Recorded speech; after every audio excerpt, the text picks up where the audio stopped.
So, hello everyone, and welcome back to class 11. So, let's start our today's session. ಮೊದಲನೆಯ ಪ್ರಶ್ನೆ, which of the following is not an example of tissue of an organism?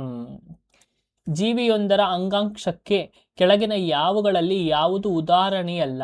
So ಇಲ್ಲಿ ನಮ್ಗೆ ಏನ್ರ ಬಗ್ಗೆ ಕೇಳ್ತಿದ್ರೆ tissue ಬಗ್ಗೆ ಕೇಳ್ತಿದ್ರೆ. Tissue ಅಂದ್ರೆ ಏನು? Tissue ಅಂದ್ರೆ ಗ್ರೂಪ್ ಆಫ್ ಸೆಲ್ ಅಂತ ಕರಿತೀವಿ. ಅಂದ್ರೆ ಗ್ರೂಪ್ ಆಫ್ ಸೆಲ್ಸ್ ಅಂತ ಕರಿತೀವಿ, ಜಾಸ್ತಿ ಸೆಲ್ಸ್. ಈಗ ಒಂದು ಸೆಲ್ ಅಂದ್ರೆ ಏನು? ಸೆಲ್ ಅಂದ್ರೆ ಒಂದು ಸ್ಮಾಲೆಸ್ಟ್ ಲಿವಿಂಗ್ ಯೂನಿಟ್ ಅಥವಾ ಲಿವಿಂಗ್ ಆರ್ಗಾನಿಸಮ್ ಅಂತ ನಾವು ಅನ್ಬೋದು. ಆ ಒಂದು ಈ ಸೆಲ್ಗಳನ್ನ ಒಂದು ಗುಂಪನ್ನ ನಾವೇನಂತ ಕರಿತೀವಿ ಅಂದ್ರೆ ಟಿಶ್ಯೂ ಅಂತ ಕರಿತೀವಿ. ಓಕೆನಾ? ಸೊ ಏನ್ ಕೇಳಿದ್ದಾರೆ, which of the following is not A example. ನೋಡಿ ಪ್ರಶ್ನೆ ನೋಡ್ಕೊ ಬರ್ತಿದೆ, ಪ್ರತಿ ಪೇಪರ್ ಅಲ್ಲೂ ಮೊದಲನೇ ಕ್ವಶನ್ ನಾಟ್ ಅಂತಾನೆ ಕೇಳ್ತಿದ್ದಾರೆ.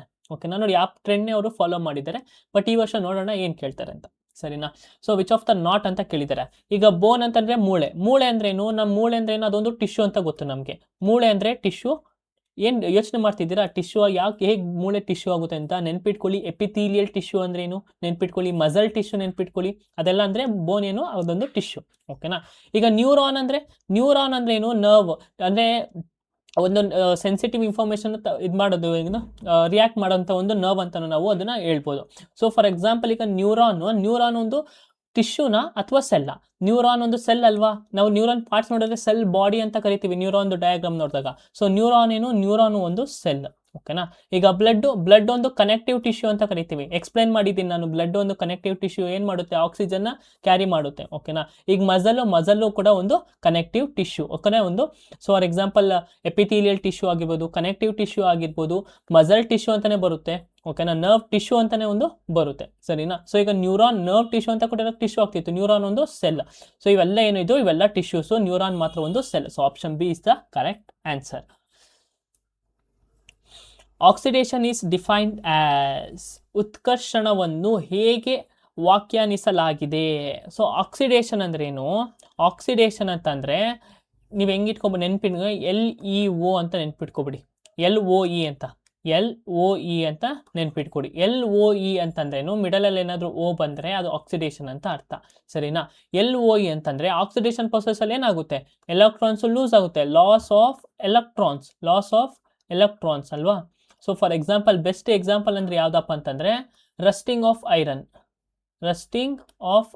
ಐರನ್ ಏನಾಗುತ್ತೆ? ತುಕ್ಕಿಡ್ಬಿಡ್ತಲ್ಲ. ತುಕ್ಕಿಡ್ದಾಗ ಏನಾಗುತ್ತೆ? ರೆಡ್ ಕಲರ್ ಆಗಿ ಕನ್ವರ್ಟ್ ಆಗುತ್ತೆ. ಅಲ್ಲಿ ಏನಾಗುತ್ತಪ್ಪ ಅಂದ್ರೆ ಆಕ್ಸಿಜನ್ ಏನಾಗುತ್ತೆ? ರಿಯಾಕ್ಟ್ ಆಗಿ ಅದು ಐರನ್ ರೆಸ್ಟ್ ಆಗಕ್ಕೆ ಸ್ಟಾರ್ಟ್ ಆಗುತ್ತೆ. ಸೊ ಆಕ್ಸಿಡೇಷನ್ ರಿಯಾಕ್ಷನ್ ಅಲ್ಲಿ ಏನಾಗುತ್ತೆ ಅಂದ್ರೆ ಎಲೆಕ್ಟ್ರಾನ್ಸ್ ಕಳ್ಕೊಳ್ಳುತ್ತೆ. ಅಂದ್ರೆ ಲಾಸ್ ಆಫ್ ಎಲೆಕ್ಟ್ರಾನ್ಸ್ ಅಂತ ಕರಿತೀವಿ, ಅಥವಾ ಎಲೆಕ್ಟ್ರಾನ್ಸ್ ನ ನಷ್ಟಗಳು ಅಂತ ಕರಿತೀವಿ.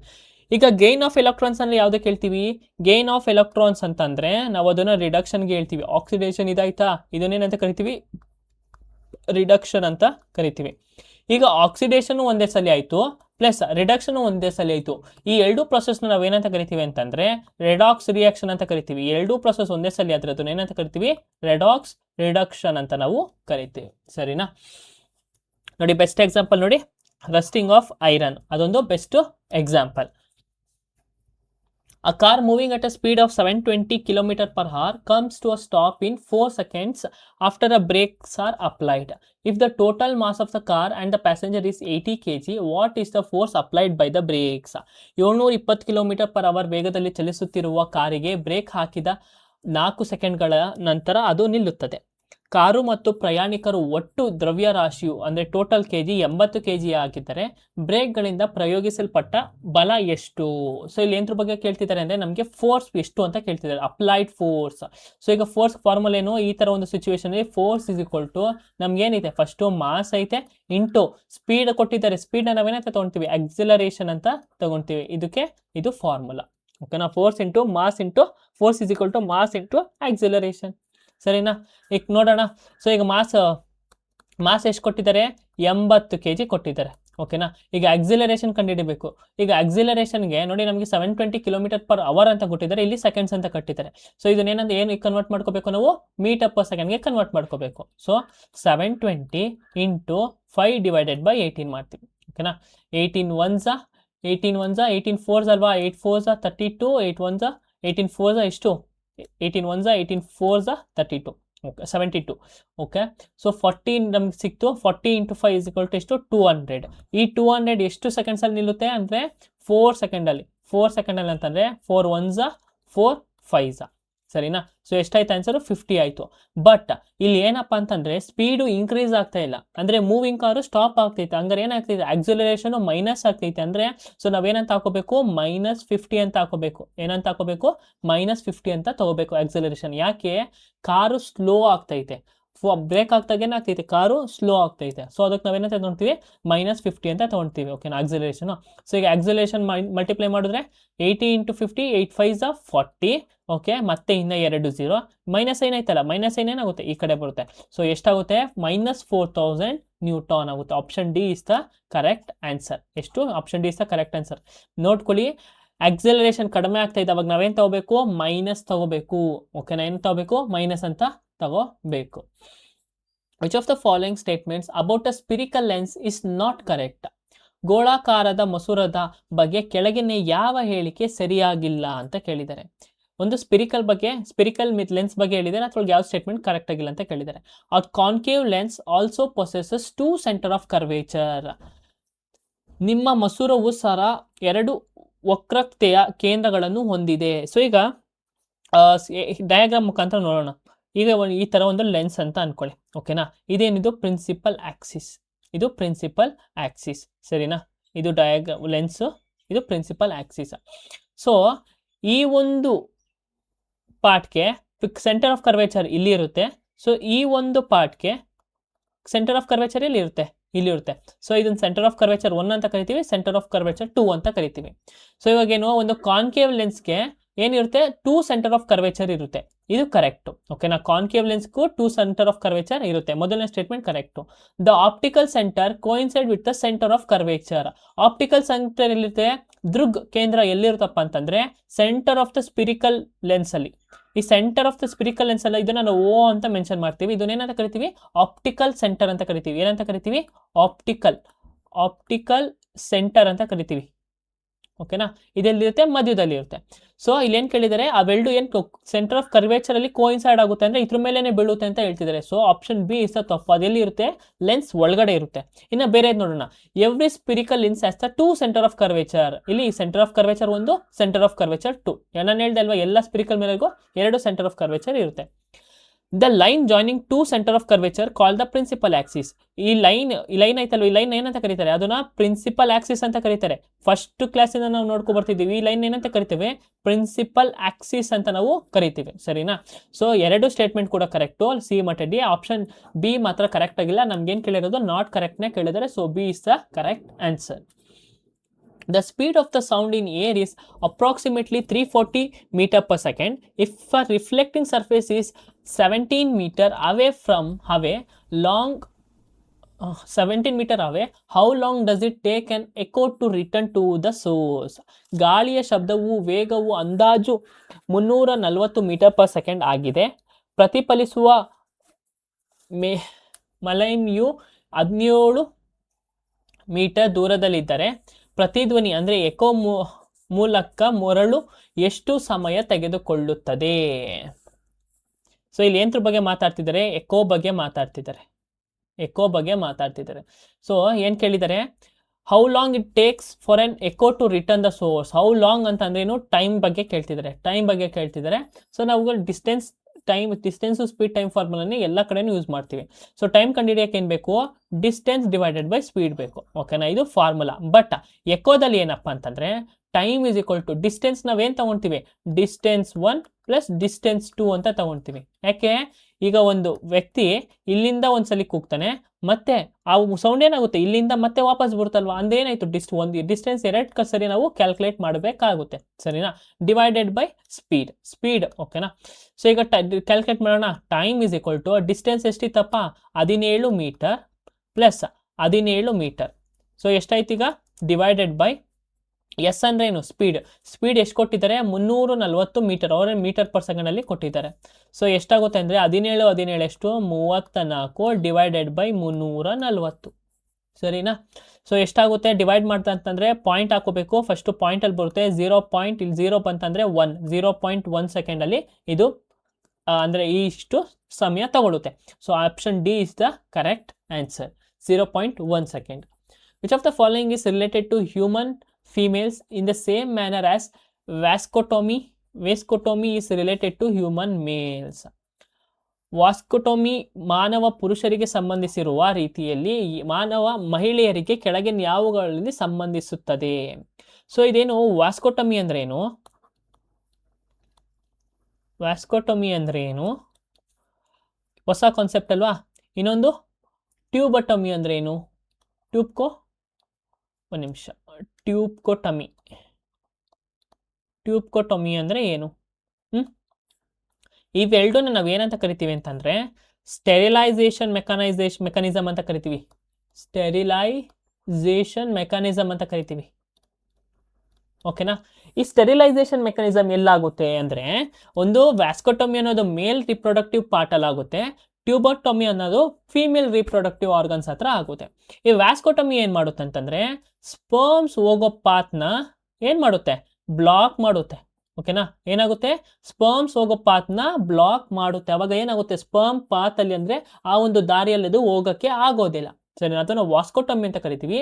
ಟ್ಯೂಬ್ಗೋಟೊಮಿ ಅಂತ ಅಂದ್ರೆ ಏನಂದ್ರೆ, ಟ್ಯೂಬ್ಗೋಟೊಮಿ ಅಂತಂದ್ರೆ ಓವರಿ ಪಾಸ್ ಆಗೋ ಒಂದು ಪಾತ್ನ ನಾವು ಬ್ಲಾಕ್ ಮಾಡಿದ್ರೆ ಟ್ಯೂಬ್ಕೋಟೊಮಿ ಅಂತ ಕರಿತೀವಿ. ಫಾರ್ ಎಕ್ಸಾಂಪಲ್ ಇದು ಎಲ್ಲಿ ಮಾಡ್ತಾರೆ ಅಂದ್ರೆ ಫ್ಯಾಲೋಪಿಯನ್ ಟ್ಯೂಬ್ ಅಲ್ಲಿ ಮಾಡ್ತಾರೆ. ಫ್ಯಾಲೋಪಿಯನ್ ಟ್ಯೂಬ್ ಅಲ್ಲಿ ಇದನ್ನ ಮಾಡ್ತೀರಿ. ಓಕೆನಾ? ಯಾಕೆ? ರೀಪ್ರೊಡಕ್ಷನ್ ಆಗಬಾರ್ದು ಅಂತ. ಓಕೆನಾ? ಫ್ಯೂಸ್ ಆಗಕ್ಕೆ ಏನು ಆಗಬಾರ್ದು ಅಂತ ಇದನ್ನ ಮಾಡ್ತಾರೆ. ಇದನ್ನ ಏನಂತ ಕರಿತೀವಿ? ಸ್ಟೆರಿಲೈಸೇಷನ್ ಮೆಕಾನಿಸಮ್ ಅಂತ ನಾವು ಕರಿತೀವಿ. ಸೊ ಈಗ ಮ್ಯಾಸ್ಕೋಟಮಿ ಸ್ಪರ್ಮ್ ಇದು ಮಾಡೋಕ್ಕಾದ್ರೆ ಅದು ಮೇಲಲ್ಲಿ, ಸೊ ಇದು ಮೇಲು, ಇದು ಫೀಮೇಲ್. ಟ್ಯೂಬಟಮಿ ಫೀಮೇಲ್ ಅಲ್ಲಿ ಆಗುತ್ತೆ. ಸೊ ಆಪ್ಷನ್ ಏನು ಕೇಳಿದ್ದಾರೆ? ಟ್ಯೂಬಟಮಿ ಯಾವ್ದು ಫೀಮೇಲ್ಗೆ ಯಾವ್ದು ರಿಲೇಟೆಡ್? ಫೀಮೇಲ್ಗೆ ಯಾವ್ದು ರಿಲೇಟೆಡ್ ಅಂದ್ರೆ ಟ್ಯೂಬ್ಗೋಟಮಿ ಅಂತ ನಾವು ಕರಿತೀವಿ. ಸರಿನಾ? ಇನ್ ಮಿಕ್ಕಿರೋ ಆಪ್ಷನ್ಸ್ ನೋಡಿದ್ರೆ ಸರ್ವಿಕಲ್ ಕ್ಯಾಪ್ಸ್ ಎಲ್ಲಿ ಇರುತ್ತೆ? ಸರ್ವಿಕಲ್ ರೀಜನ್ ಅಲ್ಲಿ ಇರುತ್ತೆ. ಓಕೆನಾ? ಸರ್ವಿಕಲ್ ರೀಜನ್ ಇರುತ್ತೆ. ಕಾಪರ್ ಟಿ ಎಲ್ಲಿ ಇನ್ಸರ್ಟ್ ಮಾಡ್ತಾರೆ ಅಂತಂದ್ರೆ ಅದೊಂದು ಇನ್ಸ್ಟ್ರೂಮೆಂಟ್. ಓಕೆನಾ? ಇನ್ಸ್ಟ್ರೂಮೆಂಟು ಇಲ್ಲಿ ಹಿಂಗೆ ಮಾಡಿರ್ತಾರೆ. ಓಕೆನಾ? ಸೊ ಈ ತರ ಇರುತ್ತಲ್ವಾ ಫಿಮೇಲ್ ರಿಪ್ರೊಡಕ್ಟಿವ್ ಆರ್ಗನ್ ಅಲ್ಲಿ, ಅದೊಂದು ಕಾಪರ್ ಟಿ, ಅದೊಂದು ಇನ್ಸ್ಟ್ರೂಮೆಂಟ್ ನ ಯೂಸ್ ಮಾಡಕ್ಕೆ ಹೆಲ್ಪ್ ಮಾಡ್ತಾರೆ. What are the primary functions of xylem and phloem tissue in plants? ಸಸ್ಯದ ಝೈಲಮ್ ಮತ್ತು ಫ್ಲೋಯಮ್ ಅಂಗಾಂಶಗಳ ಮುಖ್ಯ ಕಾರ್ಯಗಳೇನು? ಝೈಲಮ್ ಏನ್ ಮಾಡುತ್ತಪ್ಪ? ಝೈಲಮ್ಮು ವಾಟರ್ನ ಟ್ರಾನ್ಸ್ಪೋರ್ಟ್ ಮಾಡುತ್ತೆ. ಫ್ಲೋಯಮ್ ಏನ್ ಮಾಡುತ್ತೆ? ಫ್ಲೋಯಮು ಫುಡ್ನ ಟ್ರಾನ್ಸ್ಪೋರ್ಟ್ ಮಾಡುತ್ತೆ. ಇದು ವಾಟರ್ ಪ್ಲಸ್ ಮಿನರಲ್ಸ್, ಇದು ಫುಡ್. ಸರಿನಾ? ಸೊ ಆಪ್ಷನ್ ಯಾವುದು? Option both xylem and phloem transport water.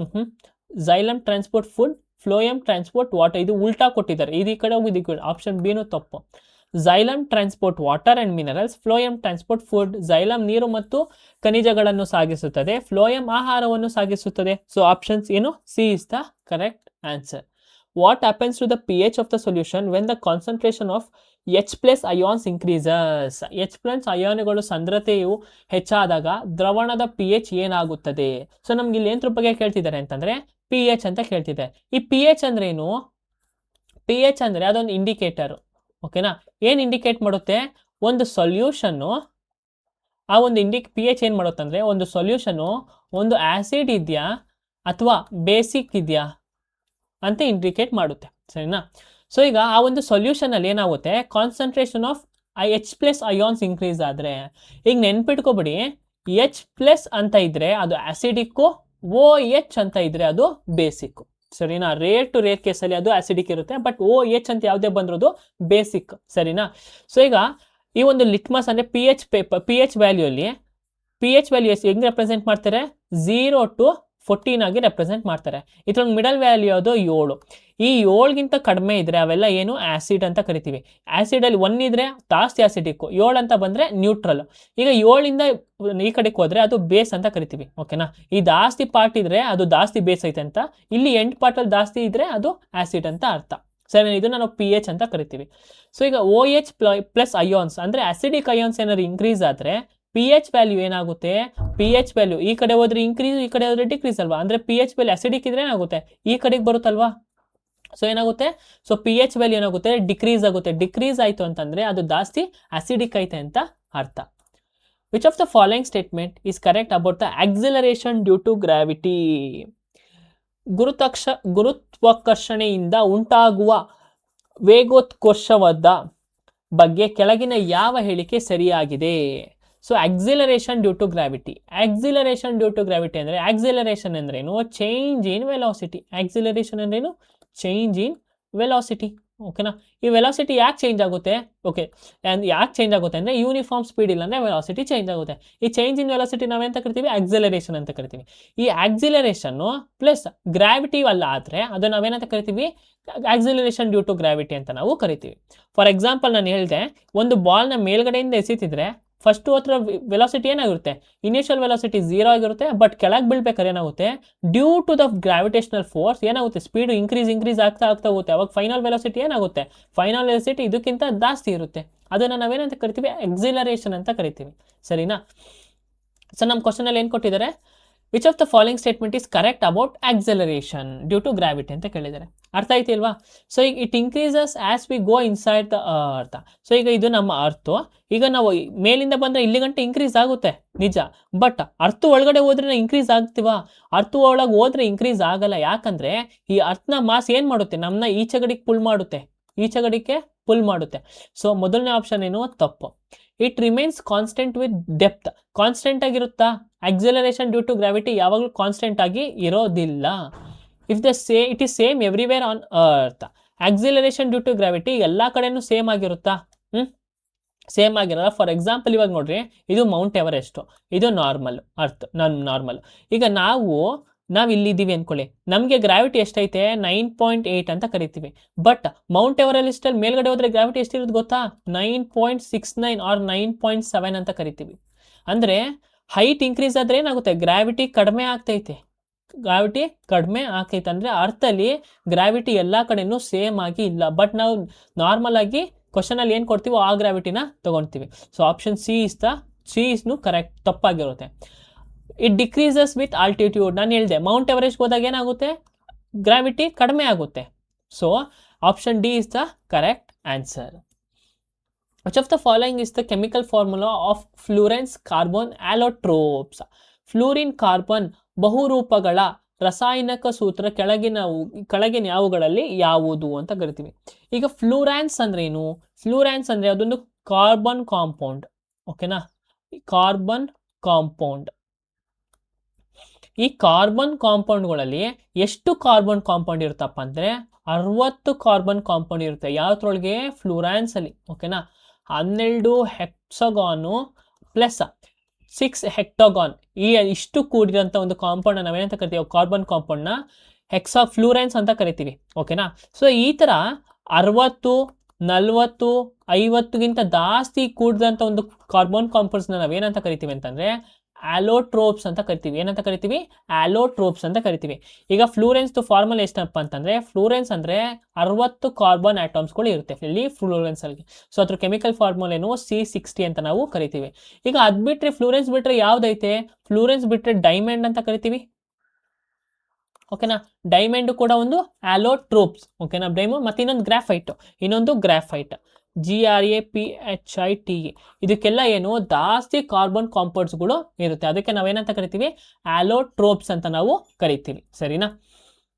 In which of the following states of matter do particles possess the highest speed of rapid random motion?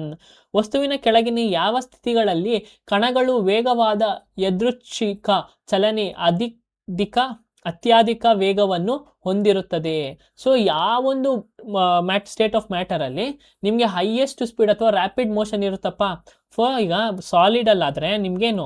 Motion ಕಡಿಮೆ. ಯಾಕಂದರೆ ಒಳಗಡೆ molecules ತುಂಬ ಟೈಟಾಗಿ pack ಆಗಿದೆ. ಈಗ liquids ಆದರೆ so ಒಂದೊಂದು ಅಂದರೆ ಜಾಸ್ತಿ ಕ್ಲೋಸ್ ಆಗಿರಲ್ಲ, ಅದು ಮೂವ್ ಆಗ್ಬೋದು.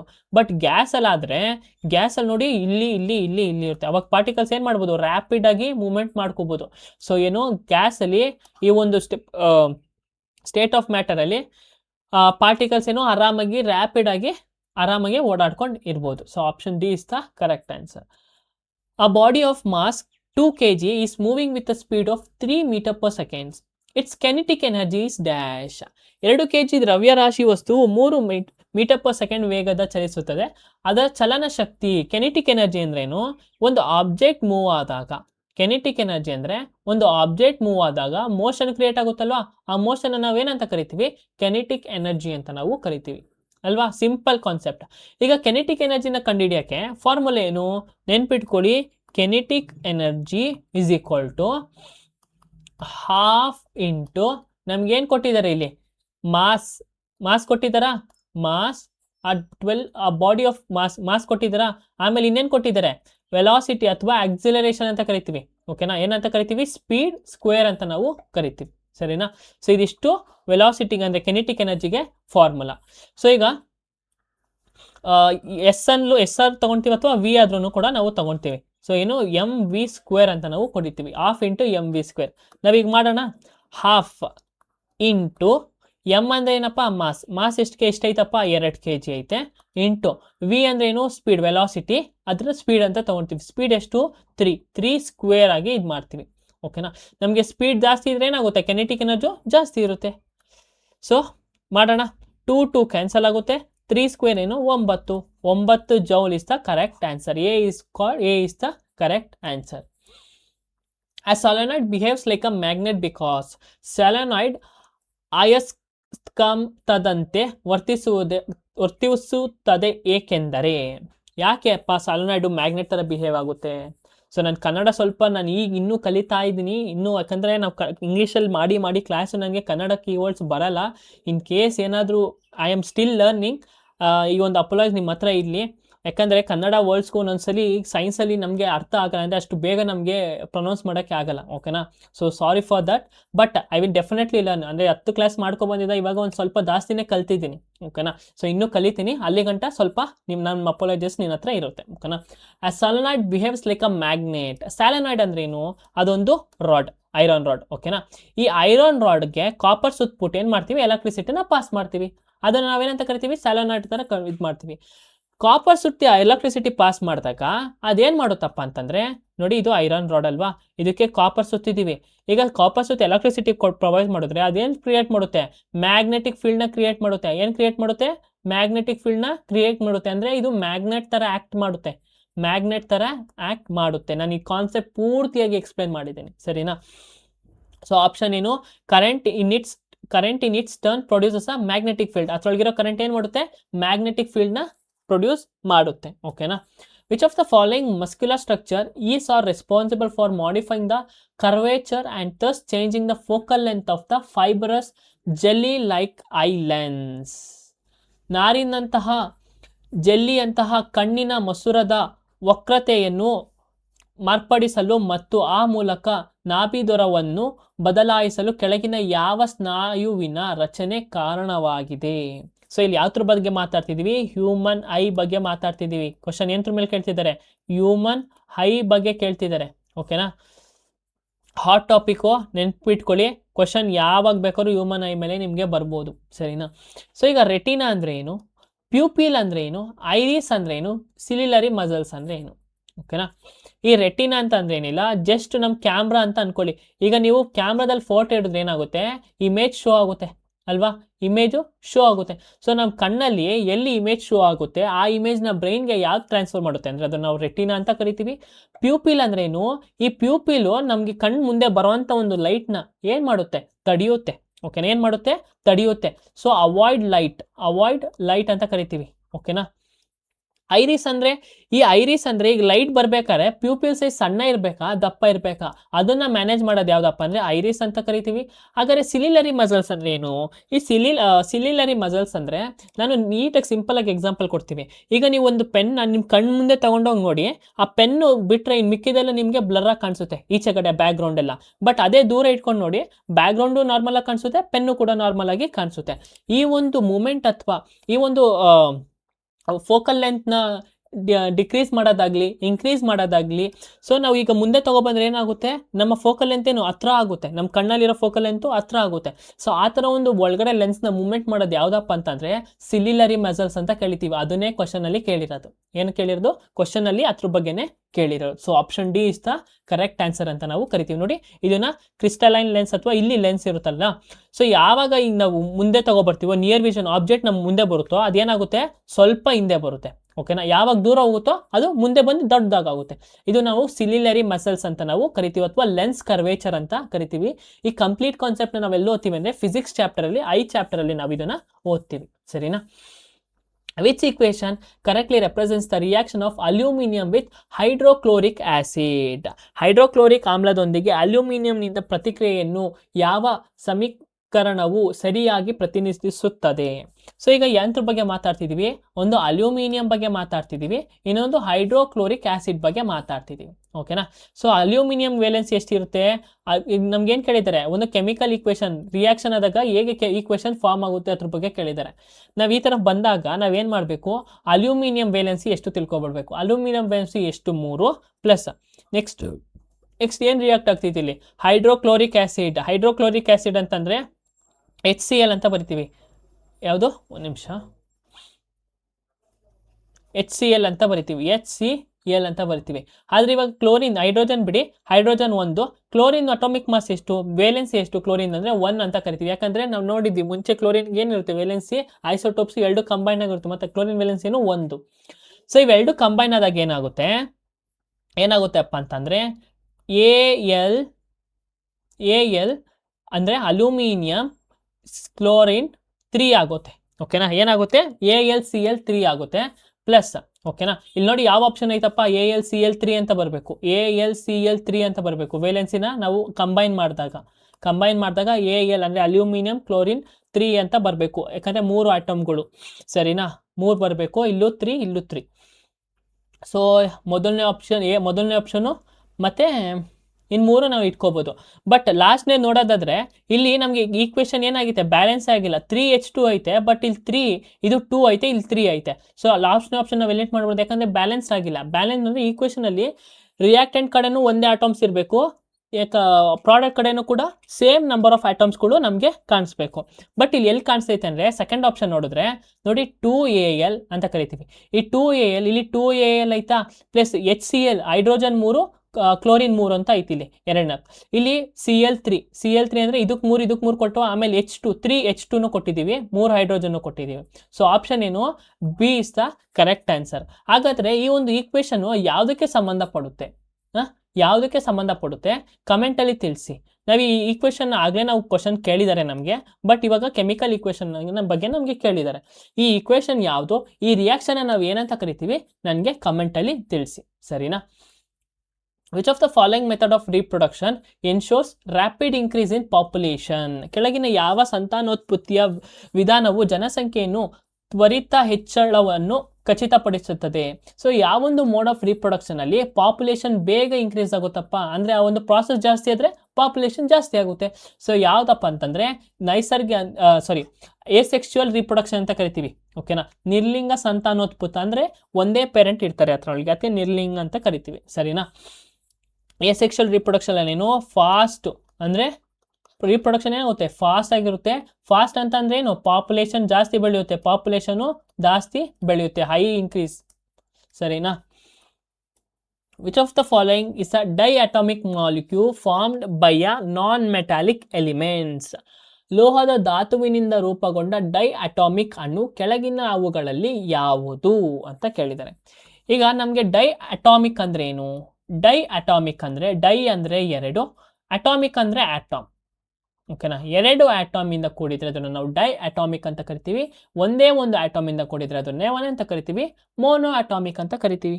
ಸೊ ಈಗ ಯಾವೊಂದು ಈ diatomic molecule non metallic element ನ ಫಾರ್ಮ್ ಮಾಡುತ್ತೆ ಅಂತ ಕೇಳಿದ್ದಾರೆ. ನಾನ್ ಮೆಟಾಲಿಕ್ ಎಲಿಮೆಂಟ್ ಅಂದ್ರೆ ಯಾವುದು? ಸೋಡಿಯಂ, ಮೆಗ್ನೀಷಿಯಂ, ಐರನ್, ಗೋಲ್ಡ್ ಅವೆಲ್ಲ ಏನಾದ್ರು ಮೆಟಲ್ಸ್ ಅಲ್ಲ. ಓಕೆನಾ? ಅದನ್ನ ಫಾರ್ಮ್ ಮಾಡಿದೆ ಅಂತ ನೋಡೋಣ. ಆಪ್ಷನ್ಸ್ ನೋಡೋಣ. ಈಗ ಎನ್ ಎ ಅಂದ್ರೆ ಏನು? ಸೋಡಿಯಂ. ಸೋಡಿಯಂ ಒಂದೇನು? ಮೆಟಲ್ ಅಲ್ವಾ? ಇಲ್ಲಿ ಏನ್ ಕೇಳ್ತಿರೋದು? Non metal. ಆಪ್ಷನ್ ಎಲಿಮಿನೇಟ್ ಮಾಡಿ. O2 ಅಂದ್ರೆ ಏನು? ಆಕ್ಸಿಜನ್. ಆಕ್ಸಿಜನ್ ನ 2 ಆಟಮ್, ಆಕ್ಸಿಜನ್ ಪ್ಲಸ್ ಆಕ್ಸಿಜನ್ ಅಂತ ನಾವು ಕರಿತೀವಿ. ಸೊ ಇಲ್ಲಿ ಏನೈತೆ? 2 ಆಟಮ್ ಐತಾ ಇಲ್ಲಿ. ಸೊ ಡೈ ಅಟಾಮಿಕ್ ಅಂತ ಐತಲ್ಲ. So option correct, B is the correct. ಮತ್ತೆ oxygen is not a metal. Oxygen is a gas, air. M G ಅಂದ್ರೆ ಏನು? ಮೆಗ್ನೀಷಿಯಂ ಏನು? ಮೆಗ್ನೀಷಿಯಂ ಒಂದು ಮೆಟಲ್. ಆಪ್ಷನ್ ಎಲಿಮಿನೇಟ್ ಮಾಡಿ. HE ಅಂದ್ರೆ ಏನು? HE ಅಂದ್ರೆ ಹೀಲಿಯಂ. ಅಂದ್ರೆ ಇದು ನೋಬಲ್ ಗ್ಯಾಸ್ ಅಂತ ಕರಿತೀವಿ. ಈ ನೋಬಲ್ ಗ್ಯಾಸು ತುಂಬಾ ಲೈಟ್ ಆಗಿರುತ್ತೆ. ಅದಕ್ಕೆ ನಾವೇನಂತ ಕರಿತೀವಿ? ವೀಕ್ ಗ್ಯಾಸ್ ಅಂತ ಕರಿತೀವಿ, ಅಥವಾ ಇನರ್ಟ್ ಅಂತ ನಾವು ಅದನ್ನ ಕರಿತೀವಿ. ಸೊ ಆಪ್ಷನ್ ಏನು? B is the correct answer. ನೋಡಿ, ಈ ತರ ಕ್ವಶನ್ ನಾವು ಆಪ್ಷನ್ ಅಲ್ಲೇ ಎಲಿಮಿನೇಷನ್ ಮಾಡಬೇಕು. Majority of the chemistry question ಮತ್ತೆ ಫಿಸಿಕ್ಸ್ ಕ್ವಶನ್ ನಾವು ಆಪ್ಷನ್ ಅಲ್ಲೇ ಎಲಿಮಿನೇಟ್ ಮಾಡಬಹುದು. So O2 is the correct answer. A force that changes the state of motion of an object is called. ವಸ್ತುವಿನ ಚಲನ ಸ್ಥಿತಿಯನ್ನು ಬದಲಾಯಿಸುವ ಬಲವನ್ನು ಹೇಗೆ ಕರೆಯಲಾಗುತ್ತದೆ? ಸೊ ಈಗ ಫ್ರಿಕ್ಷನಲ್ ಫೋರ್ಸ್ ಅಂದರೆ ನಾವು ಓದಿದ್ದೀವಿ, ಗೊತ್ತು. ಆಮೇಲೆ ಬ್ಯಾಲೆನ್ಸ್ ಫೋರ್ಸ್ ಅಂದರೆ ಗೊತ್ತಿಲ್ಲ, ಅನ್ಬ್ಯಾಲೆನ್ಸ್ ಫೋರ್ಸ್ ಅಂದ್ರೂ ಗೊತ್ತಿಲ್ಲ. ಗ್ರಾವಿಟೇಷನಲ್ ಫೋರ್ಸ್ ಅಂದರೆ ನಾವು ಓದಿದ್ದೀವಿ, ಆಕ್ಸಲರೇಷನ್ ಡ್ಯೂ ಟು ಇದ್ರೊಳಗೆ ಗ್ರಾವಿಟೇಷನಲ್ ಫೋರ್ಸ್ನ ನಾವು ಓದಿದ್ದೀವಿ. ಫ್ರಿಕ್ಷನಲ್ ಫೋರ್ಸ್ ಅಂದ್ರೇನು, ನಾವು ಒಂದು ಕಡೆ ಮಾಡ್ತೀವಿ ಅದು ನಮ್ಮ ವಿರುದ್ಧವಾಗಿ ಅದನ್ನು ಫ್ರಿಕ್ಷನಲ್ ಫೋರ್ಸ್ ಅಂತ ಕರಿತಿರ್ತೀವಿ, ಸರಿನಾ? ಇವೆಲ್ಲದ್ರ ಬಗ್ಗೆ ಓದಿದ್ದೀವಿ, ನಾವು ಆರಾಮಾಗಿ ಎಲಿಮಿನೇಷನ್ ಮಾಡ್ಬೋದು. ಹಾಗಾದರೆ ಈಗ ಬ್ಯಾಲೆನ್ಸ್ ಫೋರ್ಸ್ ಅಂದ್ರೇನು, ಅನ್ಬ್ಯಾಲೆನ್ಸ್ ಫೋರ್ಸ್ ಅಂದರೆ ಏನು? ನಾನು ನಿಮ್ಗೊಂದು ಎಕ್ಸಾಂಪಲ್ ಕೊಡ್ತೀನಿ. ಈಗ ಒಂದು ಆಬ್ಜೆಕ್ಟು, ಸರಿನಾ, ಒಂದು ಆಬ್ಜೆಕ್ಟ್ ಇರುತ್ತೆ. ಆ ಆಬ್ಜೆಕ್ಟು ನೆಟ್ ಫೋರ್ಸ್ ಏನಿರುತ್ತೆ, ನೆಟ್ ಫೋರ್ಸು 0 ಆಗಿರುತ್ತೆ. ನೆಟ್ ಫೋರ್ಸು 0 ಆಗಿರುತ್ತೆ. ಆವಾಗ ನಾವೇನಾದ್ರು ಫೋರ್ಸ್ ಕೊಟ್ಟಾಗ ಆ ಆಬ್ಜೆಕ್ಟ್ ಏನಾದ್ರು ತನ್ನ ಸ್ಟೇಟ್ ಆಫ್ ಮೋಷನ್ನ ಚೇಂಜ್ ಮಾಡಲಿಲ್ಲ ಅಂತಂದರೆ ಅದನ್ನು ನಾವು ಬ್ಯಾಲೆನ್ಸ್ ಫೋರ್ಸ್ ಅಂತ ಕರಿತೀವಿ, ಓಕೆನಾ? ನೆಟ್ ಫೋರ್ಸ್ 0 ಇದ್ದಾಗ. ಇನ್ ಕೇಸ್ ಏನಾದ್ರು ಆಬ್ಜೆಕ್ಟು ತನ್ನ ಒಂದು ಸ್ಟೇಟ್ ಆಫ್ ಮೋಷನ್ನ ಚೇಂಜ್ ಮಾಡ್ತಂತಂದರೆ ಅದನ್ನು ನಾವೇನಂತ ಕರಿತೀವಿ, ಅನ್ಬ್ಯಾಲೆನ್ಸ್ ಫೋರ್ಸ್ ಅಂತ ಕರಿತೀವಿ. ಏನಂತ ಕರಿತೀವಿ? ಒಂದು ಫೋರ್ಸ್ ಕೊಟ್ಟಾಗ ಒಂದು ಸ್ಟೇಟ್ ಆಫ್ ಮೋಷನ್ ಚೇಂಜ್ ಮಾಡಿದ್ರೆ ಅನ್ಬ್ಯಾಲೆನ್ಸ್ ಫೋರ್ಸ್ ಅಂತ ಕರಿತೀವಿ. ಫಾರ್ ಎಕ್ಸಾಂಪಲ್, ಬೆಸ್ಟ್ ಎಕ್ಸಾಂಪಲ್ ಅಂದರೆ ಈಗ ನಾವು ಕ್ರಿಕೆಟ್ ಆಡ್ತಿರ್ತೀವಿ. ಈ ಕ್ರಿಕೆಟು ಬಾಲರು ಬಾಲ್ ಇಸಿತಾನೆ, ಓಕೆನಾ? ಬ್ಯಾಟ್ಸ್ಮನ್ ಏನು ಮಾಡಿರ್ತಾನೆ, ಬಲವಾಗಿ ಶಕ್ತಿ ಕೊಟ್ಟು ಹೊಡಿತಾನೆ. ಸೊ ಬೌಲರ್ ಸ್ಪೀಡ್ ಜಾಸ್ತಿ ಇರುತ್ತಾ, ಬ್ಯಾಟರ್ ಸ್ಪೀಡ್ ಜಾಸ್ತಿ ಇರುತ್ತಾ? ಅಂದರೆ ಇಲ್ಲಿ ಏನಾಯಿತು, ಬ್ಯಾಟರು ತುಂಬ ಜೋರಾಗಿ ಹೊಡೆದಾಗ ಏನಾಯಿತು, ಆ ಬಾಲ್ನ ಫೋರ್ಸು ಇನ್ನೂ ಜಾಸ್ತಿ ಆಯಿತು. ಫೋರ್ಸ್ ಏನಾಯಿತು, ಆ ಸ್ಟೇಟ್ ಆಫ್ ಮೋಷನ್ ಚೇಂಜ್ ಆಯ್ತಲ್ವಾ? ಈಗ ಬೌಲರ್ ಹಾಕಿದ್ದೆ ಒಂದು ಸ್ಪೀಡು, ಇವ್ನು ಹೊಡೆದಿದ್ದೆ ಒಂದು ಸ್ಪೀಡು. ಇಲ್ಲ ಅಂದರೆ ಚಿಕ್ಕ ಮಕ್ಳು ಅದ್ರ ಜೊತೆ ಆಟ ಆಡ್ಬೇಕಾರೆ, ಈಗ ಮಕ್ಳ ಜೊತೆ ಆಡಿಸ್ತಿರ್ತೀರ, ಅವ್ರು ಸ್ಲೋ ಹಾಕಿದ್ರು ನೀವು ಫಾಸ್ಟ್ ಹೊಡೆದಾಗ ಏನಾಗುತ್ತೆ, ಬಾಲ್ ಫೋರ್ಸಿಗೆ ಹೋಗುತ್ತಲ್ವಾ? ಅವಾಗ ಆ ಥರ ಒಂದು ಫೋರ್ಸ್ ಏನಂತ ಕರಿತೀವಿ ಅಂದರೆ ನಾವು ಅನ್ಬ್ಯಾಲೆನ್ಸ್ ಫೋರ್ಸ್ ಅಂತ ಕರಿತೀವಿ. ಏನಂತ ಕರಿತೀವಿ? ಯಾಕಂದರೆ ಅಲ್ಲಿ ಒಂದು ಸ್ಟೇಟ್ ಆಫ್ ಮೋಷನ್ ಚೇಂಜ್ ಆಗೋಯ್ತು. ಅದನ್ನು ಏನಂತ ಕರಿತೀವಿ? ಅನ್ಬ್ಯಾಲೆನ್ಸ್ ಫೋರ್ಸ್ ಅಂತ ನಾವು ಅದನ್ನು ಕರಿತೀವಿ. Which of the following functional groups is represented by -OH in carbon compounds? ಮತ್ತೆ ಏನ್ರ ಬಗ್ಗೆ ಮಾತಾಡ್ತಿದ್ದಾರೆ? ಫಂಕ್ಷನಲ್ ಗ್ರೂಪ್ಸ್ ಬಗ್ಗೆ ಮಾತಾಡ್ತಿದ್ದಾರೆ. ಏನ್ರ ಬಗ್ಗೆ? ಕ್ರಿಯಾತ್ಮಕ ಗುಂಪುಗಳ ಬಗ್ಗೆ ಮಾತಾಡ್ತಿದ್ದಾರೆ. ನಾನು ಕ್ರಿಯಾತ್ಮಕ ಗುಂಪುಗಳ ಬಗ್ಗೆ ನಾನು ಮುಂಚೆನೆ ಡೀಟೇಲ್ ಆಗಿ ಹೇಳಿದ್ದೀನಿ. ಜಸ್ಟ್ ಇಲ್ಲೇ ಆನ್ಸರ್ ನೋಡೋಣ, ಓಕೆನಾ? OH ಅಂದ್ರೆ ಏನು? OH ಅಂತಂದ್ರೆ OH ನೆನ್ಪಿಟ್ಕೊಬಿಡಿ. OH ಎಲ್ಲಿ ಬರುತ್ತೆ? ಬೇಸ್ ಅಲ್ಲಿ ಬರುತ್ತೆ, ಓಕೆನಾ? ಮತ್ತೆ ಇನ್ನೊಂದು OH ನಾವು ಜಾಸ್ತಿ ಇಂಪಾರ್ಟೆಂಟ್ ಅಲ್ಲಪ್ಪ ಅಂತ ಅಂದ್ರೆ ಎಥನಾಲ್. ಎಥನಾಲ್ ಅಲ್ಲಿ ನೋಡ್ತೀವಿ. ಎಥನಾಲ್ನ ಫಾರ್ಮುಲಾ ಏನು? ಎಥನಾಲ್ನ ಫಾರ್ಮುಲಾ C2H5OH ಅಂತ ಕರಿತೀವಿ. ಏನು? C2H5OH. ಇದು ಎಥನಾಲ್ನ ಫಾರ್ಮುಲಾ, ನಮಗೆ ಗೊತ್ತಿರಲೇಬೇಕು. C2H5OH ಗೊತ್ತಿರಲೇಬೇಕು. ಸೊ OH ಕಾರ್ಬನ್ ಕಾಂಪೌಂಡ್ಸ್ ಯಾವ ತೊಳಗಿರುತ್ತಪ್ಪ? ಎಥೆನಾಲ್. ಎಥೆನಾಲ್ ಅಂದರೆ ಇಲ್ಲಿ ಏನೈತೆ? Option D, alcohol. ಆಲ್ಕೋಹಾಲ್ ಅಲ್ವಾ? ಆಲ್ಕೋಹಾಲ್ನ ಎಥನಾಲ್ ಒಂದೇ ಥರ ಕರಿತೀವಲ್ಲ. ಆಲ್ಕೋಹಾಲ್ ಏನಿರುತ್ತೆ? OH ಅಯಾನ್ಸ್ ಇರುತ್ತೆ. ಸೊ ಆಪ್ಷನ್ ಏನು? Option D is the correct option. ಇನ್ನು ಮಿಕ್ಕಿದ ಯಾವ ಕರೆಕ್ಟ್ ತಪ್ಪು ಅಂತಂದರೆ, ಕಿಟೋನ್ ಬಗ್ಗೆನೂ ನಾನು ಎಕ್ಸ್ಪ್ಲೇನ್ ಮಾಡಿದ್ದೀನಿ. ಕಾರ್ಬೋಸೈಕ್ಲಿಕ್ ಆಸಿಡ್ ಇಲ್ಲ ಏನಿರುತ್ತೆ? ರಿಂಗ್ ಲೈಕ್ ಕಾಂಪೌಂಡ್ಸ್ ಇರುತ್ತೆ. ಇದ್ರೊಳಗೆ ಏನಿರುತ್ತೆ? ಕಾರ್ಬನ್ ಕಾಂಪೌಂಡ್ಸ್ ಏನಿರುತ್ತೆ? ರಿಂಗ್ ಲೈಕ್ ಕಾಂಪೌಂಡ್ಸ್ ಇರುತ್ತೆ. Where is the embryo implanted after fertilization in the human female body under the normal condition? ಸಾಮಾನ್ಯ ಸ್ಥಿತಿಯಲ್ಲಿ ಮಾನವ ಸ್ತ್ರೀ ದೇಹದಲ್ಲಿ ಫಲೀಕರಣದ ನಂತರ ಭ್ರೂಣವನ್ನು ಎಲ್ಲಿ ಅಳವಡಿಸಲಾಗುತ್ತದೆ? ಸೊ ಎಂಬ್ರಿಯೋ ಅಂತಂದ್ರೇನು? ಫರ್ಟಿಲೈಸೇಷನ್ ಆದಮೇಲೆ ಆ ಎಗ್ ಇರುತ್ತಲ್ವಾ, ಆ ಎಗ್ಗು ಎಲ್ಲಿ ಪ್ಲೇಸ್ ಮಾಡಿರ್ತಾರೆ ಅಂತ ಕೇಳಿದ್ದಾರೆ. ಆ ಎಗ್ ಎಲ್ಲಿ ಪ್ಲೇಸ್ ಮಾಡಿರ್ತಾರಪ್ಪ? ಯುಟರಸ್ ಅಂತ ಕರಿತೀವಿ. ಯುಟರಸ್ ಅಲ್ಲಿ ಪ್ಲೇಸ್ ಮಾಡಿರ್ತಾರೆ. ಯುಟರಸ್ ಲೈನಿಂಗ್ ಅಂದ್ರೇನು? ಆ ಒಂದು ತಿಕ್ ವಾಲ್ಗೆ ಅದು ಒರಿಕೊಂಡಿದ್ರೆ ಅಂದ್ರೆ ಟಚ್ ಆಗಿದೆ, ಅದು ಯುಟರಸ್ ಲೈನಿಂಗ್ ಅಂತ ಕರಿತೀವಿ, ಅಥವಾ ಎಂಡೋಮೆಟಿರಮ್ ಅಂತ ನಾವು ಕರಿತೀವಿ. ಇನ್ನೂ ಸ್ಪೆಸಿಫಿಕ್ ಕೇಳೋದಾದ್ರೆ, ಸ್ವಲ್ಪ ಕಷ್ಟ ಕೇಳಿದರೆ ಎಂಡೋಮೆಟಿರಮ್ ಅಂತ ಕೇಳ್ತಾರೆ, ಬಟ್ ಈಸಿ ಕೇಳಿದರೆ ಯುಟರಸ್ ಅಂತ ಕೇಳ್ತಾರೆ. ಮಾಡ್ರೇಟ್ ಆಗಿ ಕೇಳಿದರೆ ಯುಟರಸ್ ಲೈನಿಂಗ್ ಅಂತ ಕರಿತೀವಿ. ಈಗ ಸರ್ವಿಕ್ಸ್ ಎಲ್ಲಿರುತ್ತೆ? Lower part. ಸರ್ವಿಕ್ಸ್ ಒಂದು lower part of the female reproduction ಆಗ. ಓವಿ ಡಕ್ಟ್ ಅಂದ್ರೆ ಫ್ಯಾಲೋಪಿಯನ್ ಟ್ಯೂಬ್ ಅಂತ ಕರಿತೀವಿ. ಅಂದ್ರೆ ಓವರಿ ಪಾಸ್ ಆಗ್ತಿರ್ತಾನೆ ಓವಿ ಡಕ್ಟ್ ಅಂತ ಕರಿತೀವಿ, ಅಂದ್ರೆ ಪಾಸ್ ಆಗುವಂತ ಒಂದು ಪಾತ್ನ. ಯುಟರಸ್ ಅಂದ್ರೆ ನಾವೀಗ ಹೇಳಿದ್ವಿ. ಓವರಿ ಅಂದ್ರೆ ಏನಪ್ಪಾ? ಅದು ಎಗ್. ಓವರಿ ಏನ್ ಮಾಡುತ್ತೆ? ಎಗ್ನ ರಿಲೀಸ್ ಮಾಡುತ್ತೆ. ನೋಡಿ, ಈ ಒಂದು ತಿಕ್ ಪಾರ್ಟ್ ಇದೈತಲ್ವಾ, ಇಲ್ಲಿ ಬಂದು ಎಗ್ಗನ ಎಂಬ್ರಿಯೋ ಇಲ್ಲಿ ಕುತ್ಕೊಂಡ್ರೆ ಈ ಒಂದು ಇದನ್ನ ಏನಂತ ಕರಿತೀವಿ ಅಂದ್ರೆ ನಾವು ಎಂಡೋಮೆಟೀರಿಯಂ ಅಂತ ಕರಿತೀವಿ. ಇಲ್ಲೇ ಇಂಪ್ಲಾಂಟ್ ಆಗಂದ್ರೆ ಇದು ಯುಟರಸ್, ಸರಿನಾ? On which of the following does the resistivity of the material depend? ವಸ್ತುವಿನ ರೋಧಶೀಲತೆ ಕೆಳಗಿನ ಯಾವುದರ ಮೇಲೆ ಅವಲಂಬಿತವಾಗಿದೆ? ಸೊ ನಮಗೆ ರೆಸಿಸ್ಟಿವಿಟಿ ಅಂದ್ರೆ ಏನು? ರೆಸಿಸ್ಟಿವಿಟಿ ಅಂದ್ರೆ ಏನು? ರೆಸಿಸ್ಟೆನ್ಸ್ ಅಂದ್ರೆ ಏನು? ಎರಡಕ್ಕೂ ಡಿಫ್ರೆನ್ಸ್ ಗೊತ್ತಿರಬೇಕಲ್ವಾ? ರೆಸಿಸ್ಟಿವಿಟಿ ಅಂತಂದ್ರೆ ಅದೊಂದು ಪ್ರಾಪರ್ಟಿ, ಓಕೆನಾ? ಅದು ಏನು ಹೇಳುತ್ತೆ ಅಂತಂದರೆ, ಒಂದು ಮೆಟೀರಿಯಲ್ಲು ಎಷ್ಟು ಮಟ್ಟಿಗೆ ಎಲೆಕ್ಟ್ರಿಸಿಟಿನ ಅವಾಯ್ಡ್ ಮಾಡುತ್ತೆ ಅಂತ ಹೇಳ್ತಾರೆ, ಓಕೆನಾ? ಒಂದು ಪ್ರಾಪರ್ಟಿ ಅಥವಾ material it depends upon the material. ಈ ಮೆಟೀರಿಯಲ್ಲು ಎಲೆಕ್ಟ್ರಿಸಿಟಿನ ಎಷ್ಟು ಪರಿಣಾಮ ಅಂದರೆ ಅದಕ್ಕೆ ಎಷ್ಟು ಕೆಪಾಸಿಟಿಯಲ್ಲಿ ಎಲೆಕ್ಟ್ರಿಸಿಟಿನ ತಡೆಗೊಳಿಸುತ್ತೆ ಅದನ್ನು ಹೇಳೋದು ರೆಸಿಸ್ಟಿವಿಟಿ. ಈಗ ರೆಸಿಸ್ಟೆನ್ಸ್ ಅಂದರೆ it depends upon the length ಆಗಿರ್ಬೋದು ಅಥವಾ ಏರಿಯಾ ಆಗಿರ್ಬೋದು. ಓಕೆನಾ, ಅದ್ರ ಮೇಲೆ ಏನಾದ್ರು ಕರೆಂಟ್ನ ನಾವು ಎಷ್ಟು ಮಟ್ಟಿಗೆ ತಡಿತೀವಿ ಅಂತಂದರೆ ಅದನ್ನು ನಾವು ರೆಸಿಸ್ಟೆನ್ಸ್ ಅಂತ ಕರಿತೀವಿ. ಓಕೆನಾ, ಏನಂತ ಕರಿತೀವಿ? ರೆಸಿಸ್ಟೆನ್ಸ್ ಅಂತ ಕರಿತೀವಿ. ಸೊ ಈಗ ಈ ರೆಸಿಸ್ಟಿವಿಟಿನ SI ಯೂನಿಟ್ ಏನಪ್ಪ? SI ಯೂನಿಟ್ ಏನಪ್ಪ ಅಂತಂದರೆ ಕ್ವಶನ್ ಕೇಳಿದರೆ ಓಮ್ ಮೀಟರ್ ಅಂತ ಕರಿತೀವಿ. ಓಮ್ ಮೈನಸ್ ಮೀಟರ್ ಅಥವಾ ಹಿಂಗೆ ರೆಪ್ರೆಸೆಂಟ್ ಮಾಡ್ತೀವಿ, .m ಅಂತ ರೆಪ್ರೆಸೆಂಟ್ ಮಾಡ್ತೀವಿ, ನಮಗೆ ಗೊತ್ತಿರಬೇಕು. ಸೊ ಈಗ ರೆಸಿಸ್ಟಿವಿಟಿಗೆ ಫಾರ್ಮುಲಾ ಏನು? ನಾನು ಮುಂಚೆ ಫಾರ್ಮುಲಾನ ಹೇಳಿದ್ದೀನಿ. P is equal to R into A divided by L. P is equal to R into A divided by L. A ಅಂದರೆ ಏರಿಯಾ, L ಅಂದರೆ ಲೆಂತ್. ಈ ಸಿಂಬಲ್ ಐತಲ್ವಾ, ಈ ಸಿಂಬಲ್ನ ನಾವು ಏನಂತ ಕರಿತೀವಿ? ಈ ಸಿಂಬಲ್ನ ರೋ ಅಂತ ಕರಿತೀವಿ, RHO ಅಂತ ನಾವು ಕರಿತೀವಿ. ಆಯ್ತಾ? ಅರ್ಥ ಆಯ್ತಾ? ರೆಸಿಸ್ಟಿವಿಟಿ ಒಂದು ಮೆಟೀರಿಯಲ್ ಮೇಲೆ ಡಿಪೆಂಡ್ ಆಗುತ್ತೆ, ರೆಸಿಸ್ಟೆನ್ಸು ಲೆಂತ್ ಅಥವಾ ಏರಿಯಾ ಮೇಲೆ ಡಿಪೆಂಡ್ ಆಗುತ್ತೆ. ಇನ್ ಕೇಸ್ ಲೆಂತ್ ಜಾಸ್ತಿ ಇದ್ರೆ ರೆಸಿಸ್ಟೆನ್ಸ್ ಜಾಸ್ತಿ ಇರುತ್ತೆ, ಏರಿಯಾ ಜಾಸ್ತಿ ಇದ್ರೆ ರೆಸಿಸ್ಟೆನ್ಸು ಕಡಿಮೆ ಇರುತ್ತೆ. ಓಕೆನಾ, ಇದಿಷ್ಟು ಇದ್ರ ಮೇಲೆ ಕಾನ್ಸೆಪ್ಟು. ನಾನು ಇವತ್ತು ಏನು ಎಕ್ಸ್ಪ್ಲೇನ್ ಮಾಡಿದ್ದೀನಿ, ಏನು ಹೇಳಿದ್ದೀನಲ್ವಾ, ಇಲ್ಲಿ ಬರ್ದಿದ್ದೀನಲ್ವಾ, ಇದು ಎಲ್ಲಾದ್ರ ಮೇಲೂ ಕ್ವಶನ್ಸ್ ಕೇಳಿದ್ದಾರೆ. ಇದೊಂದೇ ಎಕ್ಸಾಮಲ್ ಅಂತಲ್ಲ, ನಮ್ಮ KEಯಲ್ಲೂ ಕೇಳಿದ್ದಾರೆ. ನಮ್ಮ KEಯಲ್ಲೂ ಕೂಡ ಈ ಒಂದು ಕ್ವಶನ್ನ ನಮಗೆ ಕೇಳಿದ್ದಾರೆ. ಸರಿನಾ? ಸೊ ಇದನ್ನು R is equal to ನೋಡೋಣ answer. On which of the following does the resistivity of the material depend? Resistivity of the material depend ಯಾವ್ದ್ರ ಮೇಲೆ ಆಗಿರುತ್ತೆ? Length and area of a conductor. Length ಮತ್ತು ಏರಿಯಾ ಯಾವ್ದ್ರ ಮೇಲೆ depend ಆಗುತ್ತೆ? Resistance ಅಲ್ಲಿ depend ಆಗುತ್ತೆ. Current passing through it, nature of the material, shape of the conductor. So resistivity ಯಾವ್ದ್ರ ಮೇಲೆ ಡಿಪೆಂಡ್ ಆಗುತ್ತೆ?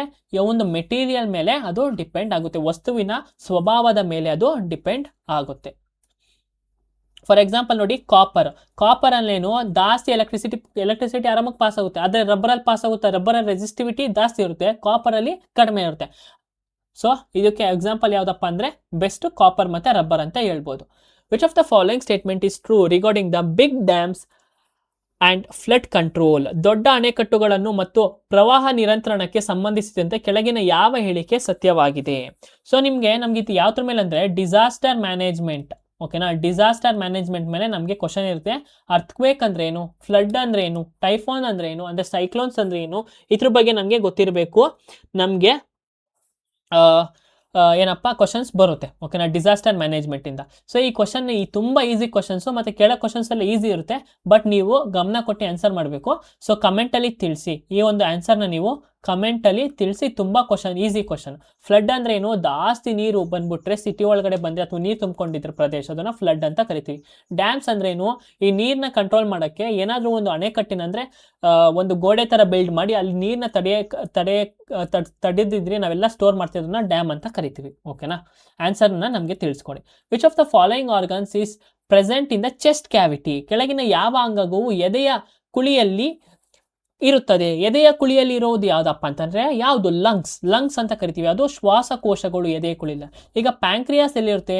ಪ್ಯಾಂಕ್ರಿಯಾಸು ಆಗಿರ್ಬೋದು, ಮತ್ತೆ ಲಿವರ್. ಈ ಲಿವರ್ ಎಲ್ಲಿರುತ್ತಪ್ಪ? ಇವೆರಡು ಎಲ್ಲಿರುತ್ತಪ್ಪ ಅಂತಂದ್ರೆ ಇದು ಚೆಸ್ಟ್ ಕ್ಯಾವಿಟಿ. ಇವೆರಡು ಎಲ್ಲಿರುತ್ತೆ? ಅಬ್ಡೋಮಿನಲ್ ಕ್ಯಾವಿಟಿ ಅಂತ ಕರಿತೀವಿ. ಅಬ್ಡೋಮಿನಲ್ ಕ್ಯಾವಿಟಿ ಅಂತ ಕರಿತೀವಿ. ಎಂತಕ್ಕೆ ಹೆಲ್ಪ್ ಮಾಡುತ್ತೆ? ಇವೆರಡು ಡೈಜೆಷನ್ಗೆ